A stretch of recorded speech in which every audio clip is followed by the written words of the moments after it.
let's run you through that grid. Reverse top 8, Jeremy Gray alongside Jared McLeod. Never won a race as Jared, so he'll be very keen. Kim James won 3 here before. Marjoram, another guy who's looking for his first race win. McNally, Walton, and then Harris and Pitt are the 2 stars from yesterday. Meadeke will be on a charge here. He's got 2 new tyres down the right-hand side, as many of the guys towards the front do. Lot to make up. Tyres, of course, a big talking point with only 6 to stretch out across the weekend. And remember, he and Hanson got into each other at turn 1. They're starting alongside each other today. A few guys back here who have never been to this track before, so yesterday was their first race. But look at the big names here. Dontis and Pretty. Off the back. Off the back. Got a lot of work to do. It's Jeremy Gray from Muswellbrook in New South Wales on the pole.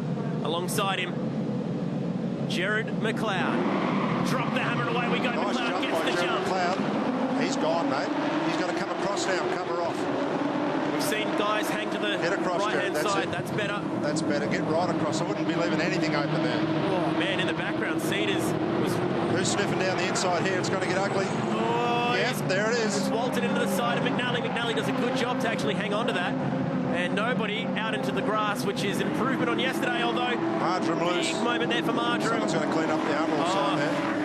McNally might have steering issues as a result of what happened earlier. Either way, he looks wounded. Looks a little bit wounded down there. Now teammates battling for 3rd. It was Marjoram up the inside of Kim Jane. Tell you what, Dontis has passed the better part of 10 cars in one corner. That's remarkable. McNally's back underway. Looks like he's back up to full steam. Dontis is 17th. He started 27th in half a lap. There he is. Look at him weaving his way through like it's a video game. That's incredible. It's a good first lap. Great first lap. Oh, that's some more action. It's Mork in the infield. The Gulf Western Oil ute. And he's Aussie Stop League sponsorship as well. Got a bit of catching up to do here. Now, interesting little scenario here. A lot of people reckon that the Holdens are good at the beginning of the race and the Fords come on stronger at the end. We've got a Holden leading from a Ford. Well, most of the Holden runners have been saying they're getting hot, getting over 100, 115 degree temp. And what it does, it retards the timing back. They seem to drop off at the end of the race. A couple of former champs were squaring off down the front straight. The defending champ in the Remco ute. Come on, Jared, get across, mate. Hold on, buddy. There's Marjoram hanging on to 3rd at the moment. And there's that big battle pack of absolute contenders. So Ryle Harris with lead in the saddlebags. 40 kilos more than the ute behind him of the killer. Oh, Nicolau locks it up. We've got one off in the grass. Couldn't see who that was. I think it was Peter Ward. That was Kiwi. He does a good job gathering that back up. At the front now, careful, there's some debris on the track. Everyone should go underneath it, but if anyone's going to hit it, it might be Meadeke. Actually, it's Cedars. Wham, there it goes. One new headlight, please. So that's Meadeke on Pither there. Some friendly fire between the Matt Stone Racing teammates of Meadeke and also Chris Pither, riding on board with Pither now. So Pither's taken 2 tyres. These 2 guys have both gone for right side tyres. Right side tyres. I think it's the best option. I know Jared McLeod went for right side tyres. This is the first corner of the first lap. Just takes someone to have a bit of a look down there. It was all pretty willing. I think Walton got up on that curb and didn't have much choice but to hit McNally. And once you're out there, you can't get back in. You just get used up by everyone. Everyone gets opportunistic and just feed you. Look. Oh, it was Harris. Harris gives him one in the door. Yeah, and also Pither was involved. And just, you can't afford to leave any gap down there at turn 1. Now, this is the man who picked all the spots up. Let's see where he did it. This obviously capitalised on everyone else's dramas. He'd actually already passed 10 by this point. Who's that guy? It's Fisher around the outside. That's where the headlight came from. So Dontis is being smart, just going, I can't do anything here. I've just got to stay out of trouble. You can see he was very soft into the corner. It was Peter Burnett's right front headlight. Fisher obviously didn't think, why Dontis? If someone like Dontis is going so slow into the corner, he's not a mug, there's a reason for it. So he just didn't forget how to drive all of a sudden. There's obviously a bit of action up ahead, so you just got to adjust your driving back. It's not always easy to do. But proper car park down there at turn 6. Now, what's this all about? Bit of fishtailing there for Warwick Spooner.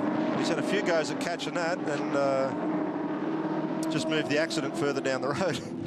Victorian came up here a day or 2 early to have a look around the sights of Darwin. It's still from Melbourne, Jared McLeod out front. Jared McLeod, there'll be a few guys in Wollongong, their hometown, cheering him on. He's going to be in pit lane a bit later today. He's the man who's responsible for jacking up the Lucas Dumbrell Motorsport cars of Tim Blanchard and also Nick Percat. There's a nice use of the slipstream for Chris Pither. He pulls to the left and aborts any chance. Aborts it out. How's the mid-corner understeer? Yeah, tyre just howling. And that's with new tyres on the right side. Now, Kim Jane's been passed by Royal Harris. So Royal Harris is on a charge, just like he was in the reverse grid race back in 2013, a race which he won. Here goes Slick now up the inside of Walton. Actually, we've got... Oh, nice work. We've got Medicki getting up the inside of Cedars. That's what that was all about. Contact. Payback, leads on him back out of the corner. He just didn't want George to hang around the outside, which he can just stay there. He might be right, but he can't do it. Oh. Tap. Pither buys into the argument as well. Pither will have to back out of this. Right on cue. He lifts off the loud pedal. Tries to pick up the throttle and get a run on him.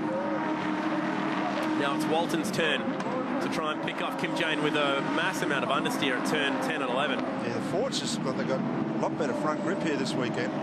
Kim Jane went for 2 new front tyres as well. So yeah, I don't know if that's the right move at all. Sometimes you can just over-grip the front of the car.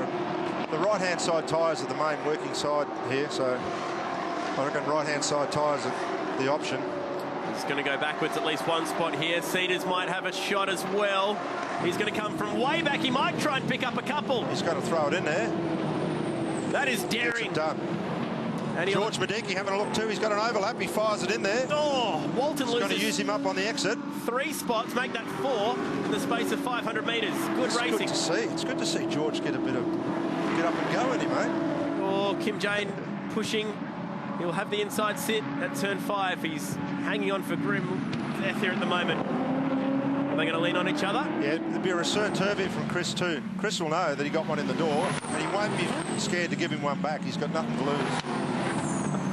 The trick here is if you do lob someone, you've got to have the car speed to drive away from him so you don't get one back. That was great racing. Kim Jane's done an amazing job to actually only lose the 1 spot out of all that. The big winner has to be Cedars, who picked up a couple. That season moved to 5th now. Kim knows how to pick his battles. He knows when to hold them, when to fold them. Oh, big slide in the background. And it's Beachy. Beachy hasn't even lifted, so showing his dirt track skills. I've been impressed with him this year. The DBA Heartbreaker Award at the reverse grid race in Perth. I guess Dontis is looking like being that guy today. He's already up 13 in this race, and he's on the back of this pack right now. He's behind Bazadzik. Dontis on a charge in the Just Car Insurance Commodore. And meanwhile, here comes Pither. He's got that done. Is he going to return serve and give him one? Ooh. No, pulls out of it. Jane's going to get a little bit of a hurry George up here. Now just leaning on Kim, trying to unsettle him. Oh. He's going to get him here. There's the return serve. He's like, okay, mate, you drilled me in the door a lap ago. I'm going to give you one coming out of the corner. This is all out of the Matt Stone Racing stable, remember? So they're going to have some work to do later. Yeah, that's actually helped him a bit, pushed him up onto the back of... yeah, he's got to try and loosen him up here. Oh, Kim's very smart there, just breathing on the brake pedal, getting ready for him. Oh, Pither just gets that car stopped in time before he went pushing the IC Falcon any further. Battles the whole way through this pack. McLeod, Gray, Marjoram still the top 3. McLeod's lead 0.9 of a second, so still anyone's race this one. Harris is also caught up to Marjoram, so there's battles inside the top 5 and just outside it, which is what we're watching right now. This is Wilson going off at turn 5. That's a repeat of yesterday's effort. Yeah, it was actually. He cost himself pole position by going off there yesterday. Obviously got a braking issue or something. Roll tucked up in the slipstream. Oh, it's Nathan Pretty. And this is the infamous turn 11 this week, in which has claimed many. It might even be enough to bring out a safety car here. He's fiddling for a gear there. Hopefully he can get that out, because that will be safety car time. Otherwise, it's an awkward spot. We've seen so many guys lose it there. Come on, brother. Put your foot into it. No. No. The gravel has claimed him. And this started pretty early, actually, at turn 10. Oh, he's just backed her in. Oh, and he would have had a help here. Oh, does he? I tell you what, McNally's done very, very well to avoid him then, and to keep it on the track for the better part of that corner. So here's our yellow. Yeah. Safety car's out. It was inevitable. How hard do we get the fence here? We've seen a few guys going here this weekend. So we want to get this ute out here real quick. Man, he's got through to the concrete. Wow. Big, heavy vehicle. Yeah, we're talking about a lot of inertia hitting those tyres, and that's moved him. Hopefully, we don't need a tyre wall repair here, and we can get back to racing.